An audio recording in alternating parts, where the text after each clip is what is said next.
am Apostle Cheryle L. Richardson, and I am the CEO and founder of Judah's Roar Domestic Violence Awareness Initiative.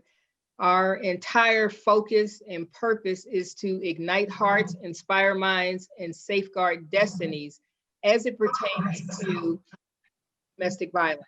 We're calling this domestic violence and an advocate's unique perspective, their unique vantage point. Now, some of us have personal histories of domestic violence, and we will share as much as we are comfortable sharing in a public forum. Others may not, but we're all passionate. We're all passionate. And what I'm excited about is the various vantage points. We are in different parts of the country. We approach this problem, this issue, this pandemic from our own unique perspective. And everything that each one of us does is important and impactful. So we have pulled together, invited some amazing DV advocates. And we have a police officer on our illustrious panel. Sivan Walker is going to help us to moderate this today, as well as Karis Gamble will also be assisting. You all feel free to share this on all of your social media platforms. I know that we're going to come away with some really powerful, impactful information, and I'm excited about what I expect to learn today. I have a question for the panel. For the women who were in an abusive relationship, how did you feel how you were treated or experienced the interaction with the police when they came on the scene, or what made you in a trigger make you contact the police? It's like a double question, but mainly I want to know, how was the interaction when you called and the police arrived on the scene, and did you feel it was inadequate, was adequate, or? I never called the police because I was so afraid. At 18 years old, I was so beat down and had a baby with him and was so terrified of my life. And one day he abused me. We were walking down a public road and he was pulling my hair out and he was like beating the crap out of me. And it was summertime in Alabama. And a girl that knew us in this trailer park, she rode up beside us and she was begging me to get into the truck. And of course, he had slung me into a ditch. He said, "She's not going anywhere with you." And by the time we made it back to the trailer park, into our trailer, the police was called because several witnesses saw this happening. But when he showed up, the cop did, he said, "Well, I'm going to take you both to jail. You're both causing domestic violence disorder. You're both disorder, out of order." And here he had a red face, of course, because he had been beating the crap out of me, and his hair was messed up, And so basically, I felt in that moment, when that happened to me with that police officer, it discouraged me so bad. And that made me not want to call the police or interact with a police officer because I did not trust them after that. And I hate that happened because I work with wonderful officers now. I work with a sheriff that is an amazing man of God. So, but in my moment, that was my clear moment that was like, oh, wait a minute. This police officer is not on my side, because he threatened to take us both to jail that day. And he was beating me up. I wasn't touching him at all. So that was the defining moment for me. I hope that answered your question. I'd like to answer it too, because I mean, this is a part of my story and I don't always get to talk to police officers. So I'm glad that you asked that question. Like, I don't get to talk to them about this so much because they don't ask the question, and I'm so glad that you asked that question, Dwayne, because honestly, I had just had my baby. She was young. And we were in the apartment and I called the police. I was terrified. He wouldn't let us leave. He was being abusive again. He was very violent. And I called the police and the police told me, they made him leave, but they said, if you call us again, we're going to take your child. And so I thought to myself, well, guess who? I'm not calling again, no matter what. No matter what. Because I didn't do anything. The baby was literally in my hands. I'm screaming, I'm terrified. and you tell me you're going to take my child, it's not going to happen. No matter what's happening again, I'm not going to call. And so what that did is that left me feeling very unsafe. The people that I'm supposed to call, I can't call because they're threatening to take my child, you know. So I don't want, he's hurting me. The one person that I'm taking care of, that I love, that I care for, that my life is connected to, you're going to take from me. And, you know, being an advocate, I work with women all the time, work with the DCF system, where they're constantly taking away the children from the mothers who are victims.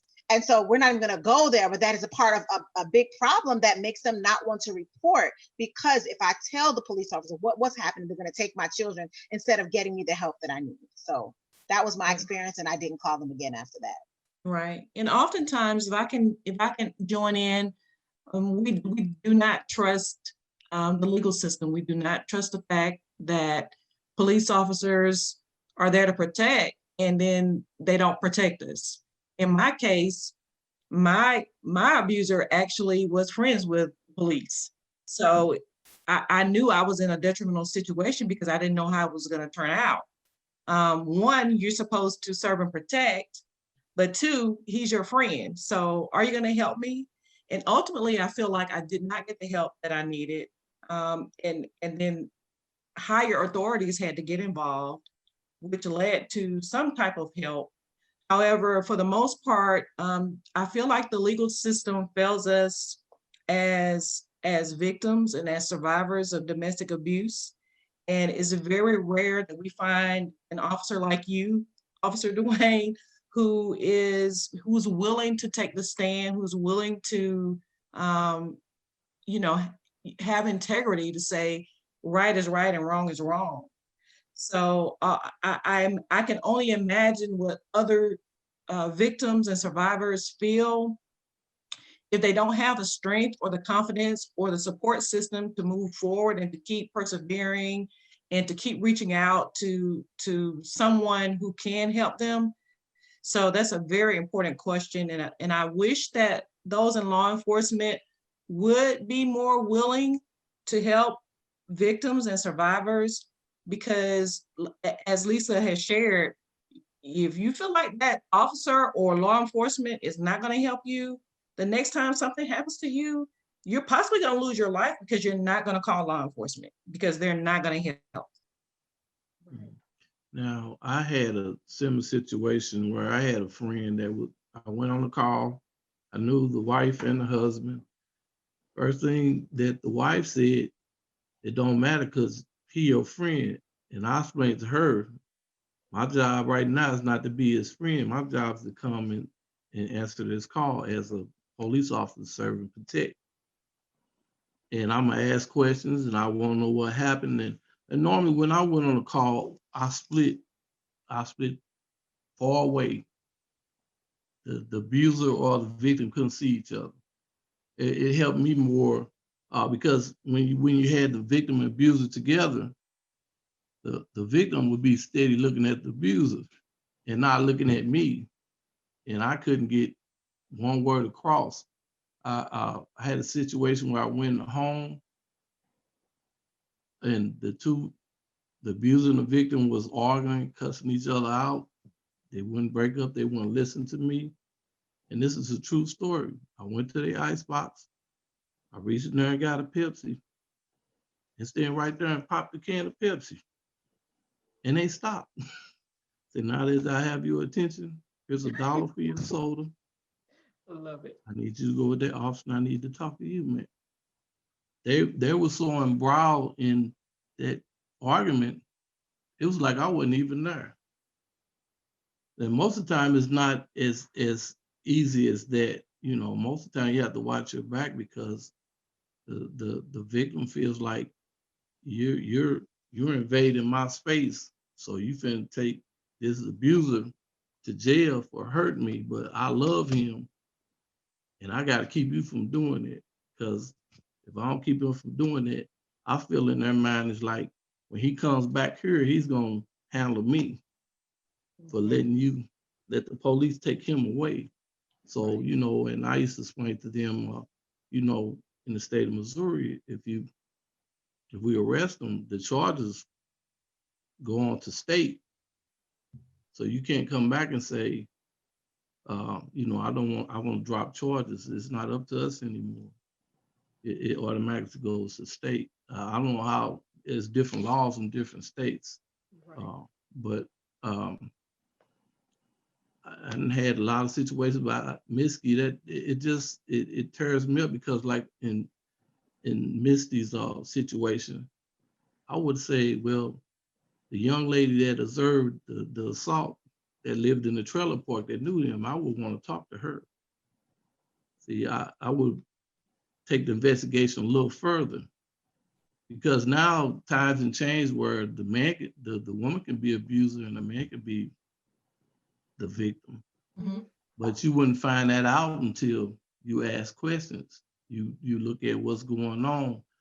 Do the individual have bruises? Mm-hmm. You know, what time did this happen? You pull, like I say, you have teenage children. Sometimes you have to pull them to the side. Or I might go up to the school if I know the family. And I might talk to them. I say, now I'm not trying to get you in trouble, but I just need to, you know, what happened?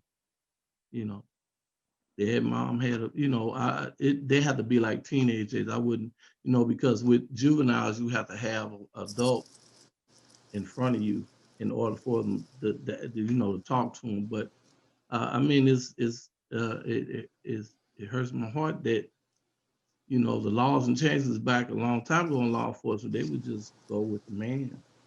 They would never Right. go with the woman. I'd just like to say, Dwayne, back when that happened to me, that was 1996. Okay.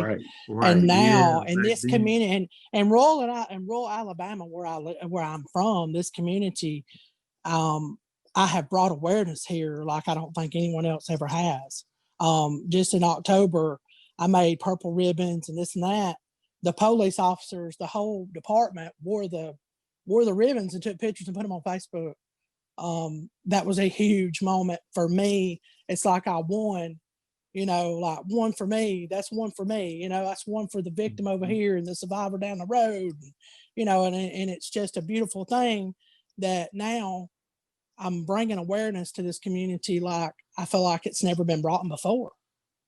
And, you know, and I do believe that people are more susceptible. They support my efforts for the most part, most of them. You know, there's still a long ways to go. You know, we're not even halfway through.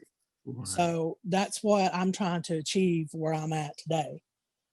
So, you know, it was just a really bad time. And back then there was no, you know, no support at all in this community. So the law enforcement has changed significantly. And I'm very grateful for that. Right.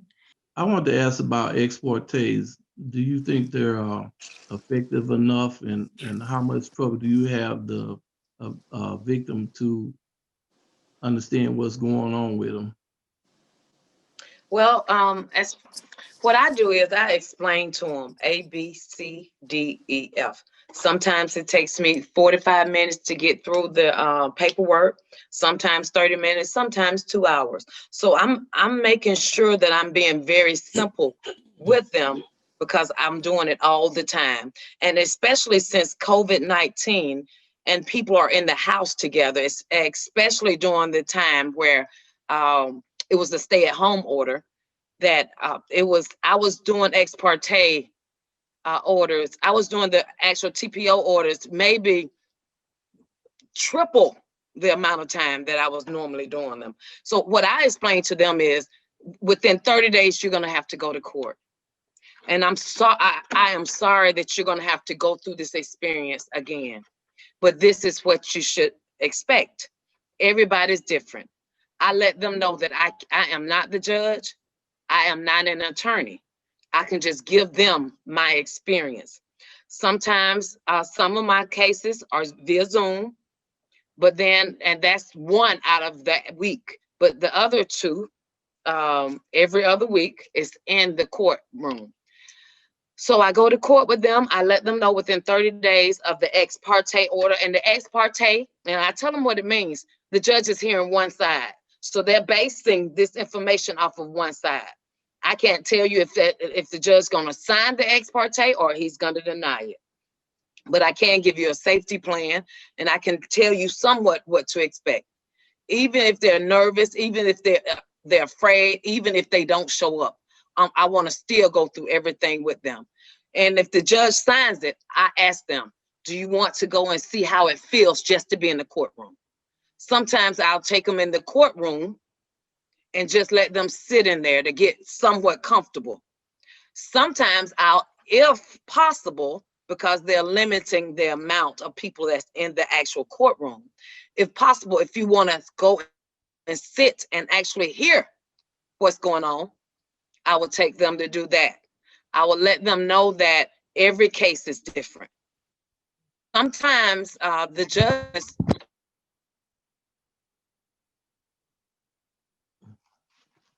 well, I'm not even aware that they can take the their weapon makes them really mad when they're having the weapon taken from them. Some law enforcement won't even take the weapons, especially because they're saying, well, that's not my business. The judge is not ordered. It's not on this paper and X, Y, and Z. So that's a whole nother different story. But I let them know, and then I'll tell them, even with the permanent order, to keep a copy with them, to make sure they get a copy to the schools on their job, to their children's daycare. Have one in the glove compartment. Keep a copy in your purse. Yes. But don't be afraid to call the police if he's there. But if he leaves before the police come, if you can take a picture, try to take a picture. Just have some type of proof. I ask them to gather all of the documents because the burden of proof is on the survivor. And it's sad to say, but if the judge can't take your word against his. So have pictures, have a recording, have the text messages, have the emails of any and everything. So I just try to share as much information that I can to assist them to make it as a smooth transition as possible. I hope I answered your question, officer. Yes, you did. That's excellent. Excellent. That was excellent advice.